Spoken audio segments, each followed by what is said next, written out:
चौद्वार विरूपा barrage निकटरे जड़े महिला पानी को डेई आत्महत्या करने को उद्यम करुथिला बेले सेठारे उपस्थित थिबा किछि युवक सही महिला को अटकाई।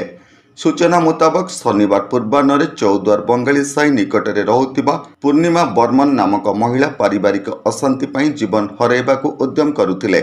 ब्यारेज लंबा कॉरिडोर उपरे डेइबा को उद्यम समय दुई जन युवक दौड़ी जाई ताको अटकाई और जोर करी ऊपर को नहीं आसीथिले।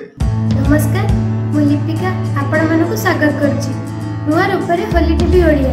होली टीवी ओडिया सहित जोड़िया पई आपण माने लाइक करंतु, सब्सक्राइब करंतु, शेयर करंतु। खबर पाई चौद्वार पुलिस घटनास्थल रे पहुंची महिला को थाना को आनी तदंत जारी रखिछंती। महिला जनक मेंटल अबनॉर्मल थिबार सामान्य सूचना मिलिछि। चौद्वार रो बबिता बेउरांक रिपोर्ट, होली टीवी ओडिया।